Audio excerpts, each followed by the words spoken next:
Good afternoon, everybody, and welcome to On Blast with MG. Today we're going to do a quick review on the G-Shock Master of G watch from Casio.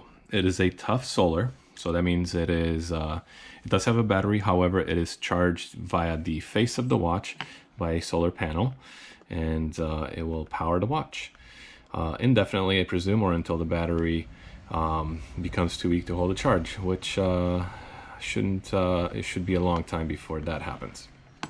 Let's do a quick, I already unboxed the watch, obviously, but we'll show you a little bit of the box that it comes in. It comes in a really nice box that's quite similar to most of the products shipped out these days. They all look kind of like, they all have the simplicity of the original Apple computer.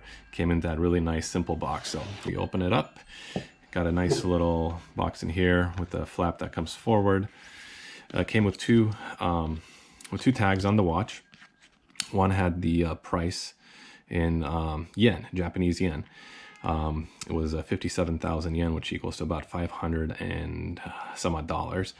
I paid about $400 for the watch on Amazon, plus there's 57,000 yen, plus $20 for expedited shipping. This watch is the Japanese version, which means that it was manufactured, as all Casios are manufactured in Japan, however sold only in Japan, manufactured for the market of Japan.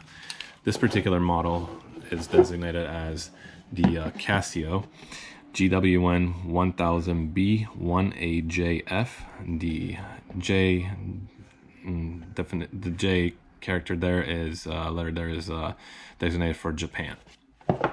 So, as being a Japanese market watch, it only comes with, on the left hand side, there's a neat little pack. It comes with an instruction booklet, which is entirely written in Japanese. So in order to find your manual in English or your preferred language, you will need to get your watch model number, which you can find on the back of the watch.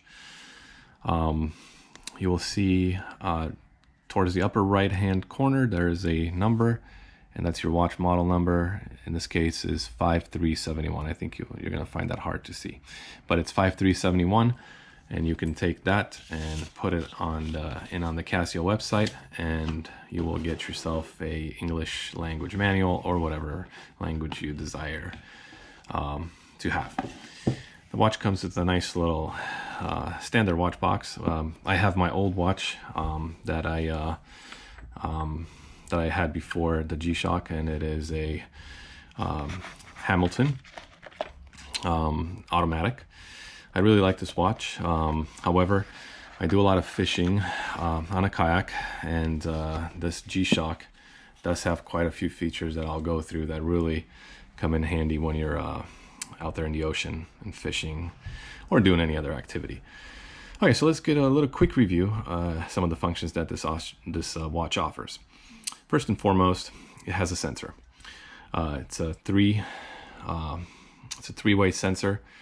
It's located on the right side of the watch, and it's got this nice red color to it, which is color coded to a button on the right side of the watch, which is designated as A in the manual, but it's also color coded red, and it is going to allow you to toggle through the sensor displays on the watch. So let's do that. If you press it from the time screen, which is where I'm at right now, which is your standard screen, it's got the date, the day of the week, and the date, which is 6/28 Friday 2019. If you press the red button, you're going to get to a screen with a temperature. Temperature right now is 85.2 degrees. However, keep in mind that in order to get an accurate temperature, as per the manual, you have to have the watch off for at least 20 minutes, just sitting off your hand. Your hand is going to obviously be warm, and the watch will warm up along with that and give you a wrong reading. So have the watch off for 20 minutes and then come back and check the temperature. Should be pretty accurate. I have found it to be. Now press it again. You get to the barometer. The barometer function of this watch is really nice to have, especially when you're going out there fishing. You could have a clue as what the weather is doing, or what it potentially could be doing. Currently, it's 29.90 is the readout on the barometer reading. And to the left of that, you'll see a little graph. That little graph plots numbers along AB axis that shows the history of the barometric readings, pressure readings over the course of days and weeks. In this case, it's predominantly trending upwards, and in that case, we could assume that the weather is going for the better. If it's starting to have a downward decline and downward trending pattern, then you could assume that the weather is going to deteriorate a little bit. Now, you know, that was very simple. That was a very simplistic way of putting it. You should definitely do some research online and check this out. Next button, we're gonna press the same button, and we're gonna go to the compass. Now, the compass is also a very useful thing to have, especially when you're out there on a kayak on your own. The second hand right there always points to true north. And if you point the 12 o'clock marker on the watch into any direction, let's say a mountain peak, that will give you a bearing, which is visible right there at the bottom. Currently, it's south 189 degrees. So south 189 degrees on the bearing. So if you head towards that peak that you pointed your 12 o'clock position on the watch, you will that will be the bearing towards that peak, and you can follow that bearing and hopefully get out or complete your hike. Press the button one more time, and you get to the altimeter. The altimeter is going to give you the distance above sea level or below sea level, and in many cases. Right now we're at 70 feet above sea level, which is pretty accurate. All of these readings are pretty accurate. If you do, you should calibrate always every single reading on this watch with a local reading and see how accurate it is. If it's not accurate, all of these settings have the ability to be, so you could enter your own setting as sort of a baseline for the watch to go off of, especially, for example, the altitude. The way you do that is you pop out. If you're in this particular screen that you want to change, get to that screen by pressing either the sensor or the other buttons. You're going to get to the crown, which you unscrew to downwards, and then you could pull it out. And then you're able to adjust your baseline for altitude. And when you're done with that, you can press it back in, match these red, push in, and lock it towards the top. Okay, now it's locked in. Don't forget to do that, otherwise your watch may encounter some, it could be damaged by either water or dirt, dust, etc. Okay, on the right side you have button A, which is the sensor button. It's also color-coded to the actual sensor on the watch. On the left side you got button B. It doesn't have any color coding, but it is officially described as button B. Then on top of that, on the left side is button C, and top of the right side is button L. You already know what the sensor button or button A does. Button B will also go through some different settings. So let's try that. Press that once, and you get to your time and date. So this is home time and home date right now. Press it again, you get to world time. When you press the world time button, your analog display will display the world time that you chose. In this case, mine is GMT +3, which is in Europe, and it is currently 1:10 at that location. If you need to find out if it's AM or PM, it's probably hard to see, but there's a P right there, and there's an A right there inside of the watch's dial. And you can press this button, which is a button A, or the sensor button, and it will point the second hand to either A or a P. In this case, it's A, so it is 12:10 a.m. So it is the next day in Europe. Okay, so that's, and then in the digital display, you will have your home time displayed, home time at your home location, currently in Santa Barbara, California. Press it again, and you got your tide reading. It is 2019, and the tide readings are displayed in the on the upper left hand side. There's a dial that has the top half of it is the tide, and the bottom half of it, where those red arrows are the barometric pressure. Right now it's showing me the tide, and there's an L, H, and an L again, and the tide right now is it's high tide right now, currently in Santa Barbara, going towards low tide. So if I wanted to go fishing, you know, right now, this is what the high tide would be. High tide going to low is going to, as the needle progresses, it's going to go towards the right, which means high tide is going from high to low. And then again, it's going to reset to low and high. And obviously, if you're like me, I like to go fishing when it's when low tide is coming into high tide. So that's a really nice feature to have. You could also go through by pulling out the bezel, and you could actually find out what the tide is going to be by rotating and going up in value. So 7 o'clock, 8 o'clock, 9 o'clock, you'll see, you'll move that, and then it will move the actual needle for the tide and show you what tide will be at that specific time. So it's a really nice feature to have if you're planning ahead a little bit. Press it again, you got a stopwatch. Again, look at the instructions, the manual, to figure out all the you know, different features of the stopwatch and different features of the alarms, etc. I'm just going to go briefly through some of the big features on this watch. And then you have a timer, countdown timer. You could go through and look at that. And then the alarms, I believe you have about 5 alarms, and one where you could turn off the beeping during button pressing. And then finally RC, which is the atomic time mode. It shows you the date and the time that it was last synced. In this case, 12:06 a.m.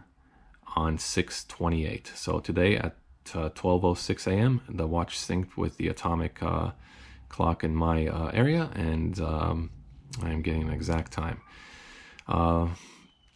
If you press B and L at the same time, all of the hands will move into the 10 past 2 position, so you could view the screen easier. Okay. If you press that B button again, you'll go back to time, and it will show you your date and day of the week on the digital display. And the analog display would display the current time locally. Again, if you want to see the time in the world destination, world city that you chose to before, you go ahead and press B. You go to world time, and the analog will change to that particular world time, 12:14 a.m., and that is in Europe. All right, so let's go back to just regular old date and time. On that screen, so if we go back, keep an eye on the left-hand side of the digital screen, there'll be an H, and that is your battery indicator. H, that means high, so the battery is full. There are different levels for the battery: high, medium, low. When you get to the lower settings, your watch may stop displaying certain functions or stop operating certain functions. So the nice thing about this watch is that it charges via the sun, and obviously when you're wearing it out and about, around and about, it's going to be charging when you're inside of a building under fluorescent lights or strong lights. It's going to be charging, so you shouldn't ever have a problem with the battery or with the functions on this watch, unless you're living, frankly, in a cave.